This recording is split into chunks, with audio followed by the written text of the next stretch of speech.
Hai guys, welcome back di channel review Just Like Man. Hari ini kita akan melakukan sebuah video review ya merek smartphone yang belum pernah kita review di channel ini, yaitu merek Asus. Dan spesifiknya yaitu Asus Zenfone 8.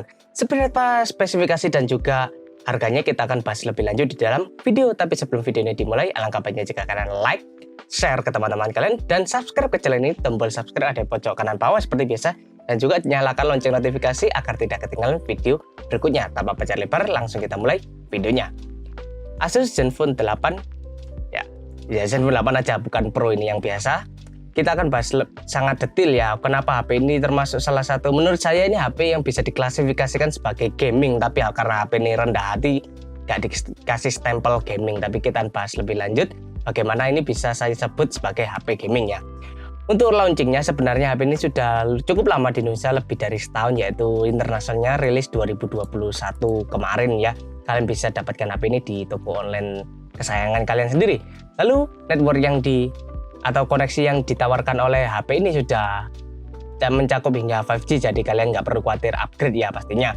Lalu untuk dimensi atau body dari HP Zenfone 8 ini menawarkan dengan tinggi 148 mili, dengan lebarnya 68 mili, dan juga ketebalannya 8,9 mili, yang kalau di sentimeter kan berarti tingginya 150 mili ya, berarti 15 sentian. Lalu lebarnya sekitar 6,8 cm, kurang dari 7,5 cm yang biasanya HP-HP di luar sana, dan juga tingginya 160 biasanya 160 mili atau 16 cm, tapi ini 148 atau 14,8 cm, dan ketebalannya 8,9 mili atau 0,89 cm ya. Lebih kecil untuk ukurannya, tinggi dan lebarnya lebih kecil daripada HP-HP yang beredar di luar sana, tapi tebalnya lebih tebal dikit daripada HP-HP di luar sana ya. Jadi jika kalian membandingkan ukurannya, mungkin HP ini lebih kecil daripada di luar sana ya. Dengan berat yang ditawarkan yaitu 169 gram, cukup ringan untuk sebuah HP yang biasanya beratnya 180 hingga 200 gram, tapi ini 170 graman, jadi lebih ringan daripada yang di pasaran. Lalu build yang ditawarkan dengan proteksi Gorilla Glass Front ya, Glass Front, Gorilla Glass Victus, Glass Back, Gorilla Glass 3, dan juga aluminium frame. Jadi kesimpulan dari ini, durability dari Zenfone 8 ini sudah sangat bagus sekali ya pastinya. Dengan layarnya sudah dilindungi Gorilla Glass Victus, Gorilla Glass terkuat saat ini, lebih tinggi daripada Gorilla Glass 6. Lalu belakangnya juga glass, bukan sembarang glass ya, bukan sembarang kaca, tapi Gorilla Glass 3, dan juga rangkanya aluminium. Jika itu YouTuber di luar sana yang kalau sudah nyentuh HP ini biasanya langsung di drop test kalau sudah tahu kayak gini ya. Depan belakang Gorilla Glass terkuat, lalu belakangnya Gorilla Glass 3, frame-nya menggunakan frame metal ya. Dihancur-hancurkan di drop test seperti itu, dibanting-banting seperti itu ya. Kalau kesentuh orang-orang seperti itu, tapi ya kita bahas spesifikasinya aja ya.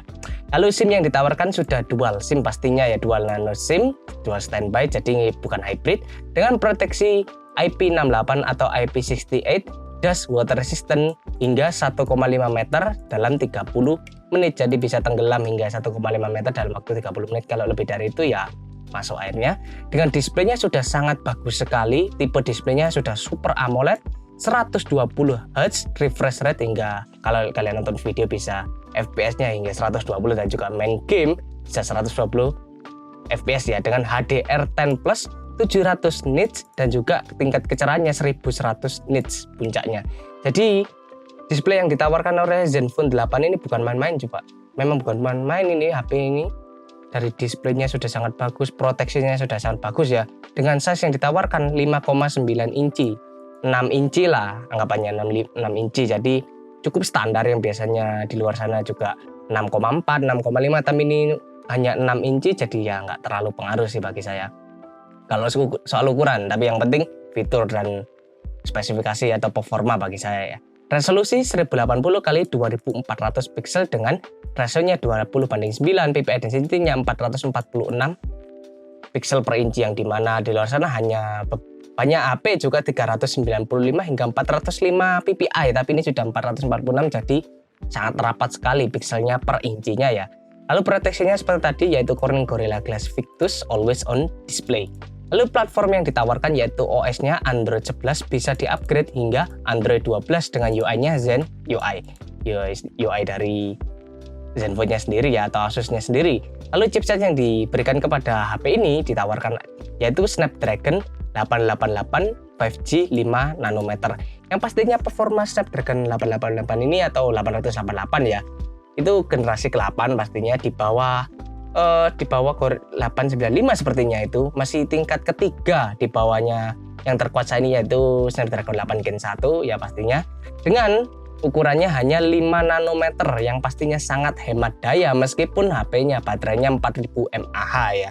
Seperti itu. Lalu konfigurasi dari Snapdragon 888 ini 1x2,84 GHz Cortex X1, 3x2,4 GHz Cortex A78 dan juga 4x1,8 GHz Cortex A55. Konfigurasinya cukup standar. Ini chipsetnya 888 ini banyak digunakan di HP-HP yang kelasnya strata gaming ya. Kalau di Asus sendiri itu mungkin di ROG Phone 4 atau 5 sepertinya, kalau nggak salah 4 atau 5, karena yang untuk ketiga itu 865, jadi sekitar 4 atau 5 seperti itu. Jadi chipset dari HP ini sudah chipset ROG ya, Asus ROG, dan juga ini Asus Zenfone 8, bukan stempel gaming sepertinya ya, bukan stempel gaming seperti itu.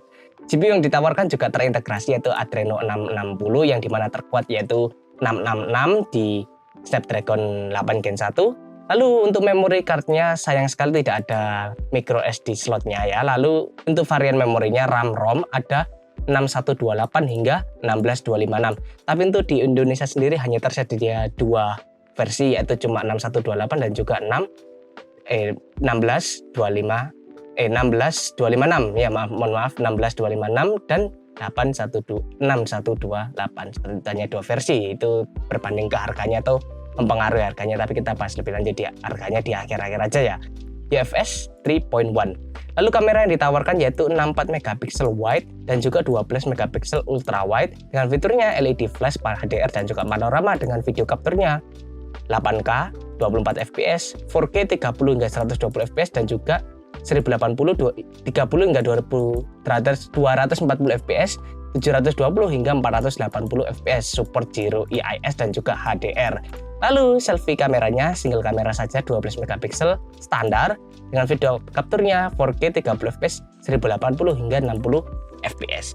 Jadi untuk kamera yang ditawarkan dari HP ini memang tidak terlalu brutal seperti kalau Oppo, Vivo seperti itu, tidak terlalu brutal ya. Jadi memang ini diperuntukkan performa bukan fotografi seperti itu. Jadi untuk kalian yang suka fotografi mungkin skip ke HP lainnya. Mungkin untuk saran dari saya itu Huawei P50 Pro itu, karena sudah disupport sama AI-nya dari Huawei sendiri. P50 Pro itu kameranya sudah sangat bagus sekali. Tapi untuk ini kita bahas performanya untuk Asus Zenfone 8 ya. Lalu untuk sound yang ditawarkan ya pasti ada loudspeaker 3,5 mm jack masih ada, jadi kalian nggak perlu depend atau bergantung sepenuhnya kepada Bluetooth ya. Wi-Fi pasti ada, Bluetooth-nya sudah 5.2, memang yang paling recent itu 5.3 tapi ini sudah sangat bagus sekali. GPS pasti ada, NFC ada, radionya tergantung market region tapi ini saya nggak terlalu pengaruh sih untuk di HP ya. Lalu fitur yang ditawarkan yaitu fitur lainnya fingerprint, under object display optical, accelerometer, gyro proximity, kompas dengan baterai ya. Memang penyakitnya HP Asus itu baterainya yaitu hanya sedikit yaitu 4000 mAh lithium polymer ya. Non removable fast charging 30 watt 60% dalam 25 menit, 100% dalam 80 menit. Jadi 1,5 jam lah 0 sampai 100% seperti itu, dan juga support reverse charging. Nah, kita bahas di harganya ya. Asus Zenfone 8 ini dengan varian memori 6128 dan juga 16256 itu berada di harga untuk yang versi paling rendahnya yaitu 6128 itu sekitar 7 jutaan, 7 sampai 8 juta. Lalu yang di versi 16 sampai 16256 itu di 12 hingga 13 juta. Jadi kalian bisa dapatkan HP ya atau smartphone dengan performa gaming yang rendah hati ya. HP gaming bukan dengan label gaming tapi performanya gaming, bisa distandarkan ini kalau dijajarkan dengan HP ROG ya. Ini mungkin setara dengan HP ROG 4, mungkin ROG 4 atau 5 yang kalian bisa dapatkan HP ROG 4 atau 5 itu dengan harga 13 ke atas atau 12 ke atas. Jadi ini harganya berada di bawah HP tersebut dengan performa yang sama ya pastinya. Dan juga untuk Ya seperti ya, jika digunakan sehari-hari, HP ini terlalu overpower lah bagi kalian mungkin yang memang suka HP overpower, ini sangat cocok bagi kalian. Tapi cuma minusnya itu berada di kamera ya. Memang kalian nggak bisa dapatkan semuanya bagus semua ya pastinya. Tapi kita bisa dapatkan HP dengan performa yang sangat tinggi, durability atau ketahanan yang sangat tinggi, display yang sangat tinggi ya. Itu dengan minus hanya kameranya saja. Jadi ini HP memang HP gaming tanpa label gaming seperti itu. Jadi kalian mencari HP gaming yang low atau yang rendah hati ya, yang HP gaming rendah hati ini sangat cocok bagi kalian semua. Oke, bagaimana komentar kalian? Bisa kalian isi di kolom komentar ya. Sekian video review dari Just Like Man terhadap Asus Zenfone 8 ini, dan sampai jumpa di video selanjutnya. Oh ya, jangan lupa kalian tekan tombol like, share ke teman-teman kalian, komentar, subscribe ke channel ini, dan nyalakan lonceng notifikasi agar tidak ketinggalan video berikutnya. Saya Just Like Man, sampai jumpa di video selanjutnya. Stay tune di channel Just Like Man, dan sampai jumpa.